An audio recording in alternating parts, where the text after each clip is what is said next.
Dans un pays où la réputation était monnaie courante et où un mot inconsidéré pouvait briser deux cœurs à jamais, une femme et un homme allaient découvrir que la fierté, tempérée par l'amour, peut devenir quelque chose de beau.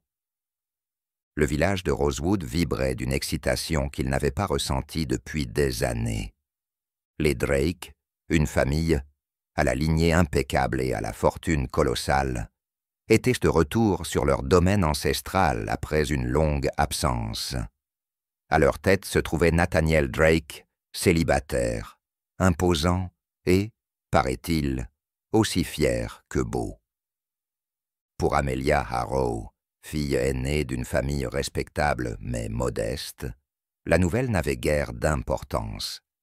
Elle était bien plus intéressée par ses livres, sa peinture et ses longues promenades dans les prés que par les jeux sociaux machiavéliques du village. Mais le destin, comme toujours, en avait décidé autrement. Lors du premier bal de la saison, organisé dans la grande salle du manoir de Rosewood, la vie d'Amelia bascula à jamais. Le hall scintillait de lustre et l'air bourdonnait de parfums et de commérages. Amelia portait une robe lavande douce, simple, mais parfaitement assortie à ses cheveux noirs et à ses yeux marrons perçants. Debout près de la table des rafraîchissements, elle riait avec sa meilleure amie, Margaret, lorsqu'elle l'avait aperçue pour la première fois. Nathaniel Drake. Il était entouré d'un petit cercle de jeunes femmes enthousiastes et de messieurs obséquieux. Sa présence imposait la pièce sans effort. Leurs regards se croisèrent, et un non-dit passa entre eux. Une altercation, une compréhension, un défi. Mais quelques instants plus tard, alors qu'elle s'approchait pour l'entendre, elle l'entendit dire à sa cousine « Elle est tolérable, mais pas assez pour me tenter. » Les mots la blessèrent profondément, même si Amelia se dit qu'elle s'en fichait. Pourtant, quelque chose en elle se durcit. Elle ne lui pardonnerait jamais, au grand jamais, cet affront. À partir de ce soir-là, Amelia et Nathaniel semblèrent destinés à s'affronter à chaque rencontre. Lors d'un déjeuner offert par le châtelain local, ils se disputèrent verbalement les mérites de la poésie moderne. Lors d'une vente aux enchères caritatives, ils enchérirent tous deux avec acharnement sur la même édition rare des sonnets de Shakespeare, refusant de céder jusqu'à ce que Nathaniel, d'un salut malicieux, la laisse gagner, laissant Amelia furieuse plutôt que triomphante. Pourtant, malgré la violence de leurs échanges, aucun des deux ne pouvait nier l'attirance qui les unissait.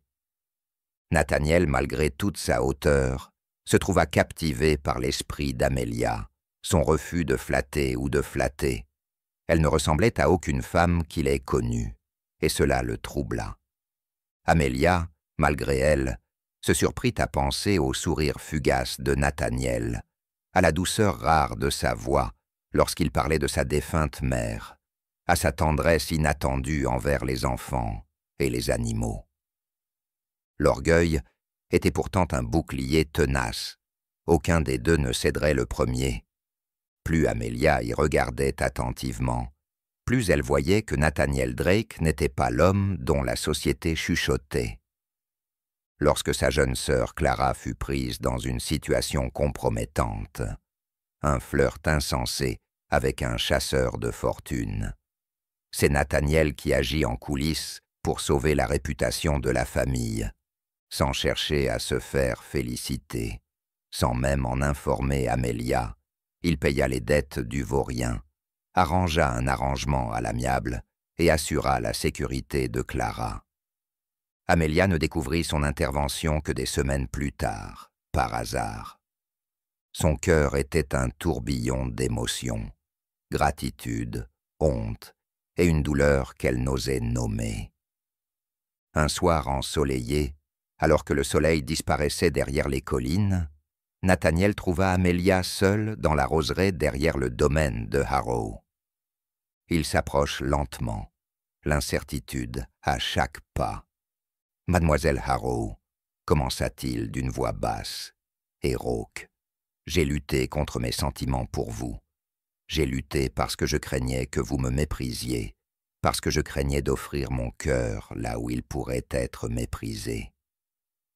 Amélia, stupéfaite, ne dit rien. « Mais je ne peux plus lutter, continua-t-il. Vous m'avez ensorcelé, corps, esprit et âme. Et si vous pouviez voir au-delà de mon orgueil insensé, je serais honoré au-delà des mots de vous appeler ma femme. » Les larmes montèrent aux yeux d'Amélia. L'espace d'un instant, toute sa colère d'antan s'enflamma. Le souvenir de son affront, les mois de tension. Mais elle fut rapidement noyée par l'indéniable vérité de son cœur. « Vous êtes le dernier homme au monde que j'aurais jamais cru pouvoir aimer, » murmura-t-elle. « Et pourtant, je l'aime. » Nathaniel s'approche. Lentement, avec révérence, il lui prit la main. À la tombée de la nuit, deux cœurs fiers capitulèrent enfin. Non pas dans la défaite, mais dans le triomphe. Leur union n'était pas parfaite. Il y eut des disputes, des malentendus, des blessures laissées par des années de méfiance. Mais leur amour, éprouvé, tempéré et mérité, était un feu que ni le temps ni les épreuves ne pouvaient éteindre. Amélia et Nathaniel devinrent le cœur de Rosewood. Ensemble, ils prouvèrent que la fierté, équilibrée par le respect et l'amour, pouvait bâtir un mariage aussi solide que passionné. Et lorsque leur première fille naquit, une enfant féroce et rieuse, dotée de l'esprit de sa mère et de l'obstination de son père, il surent qu'ils avaient remporté la plus importante de toutes les victoires.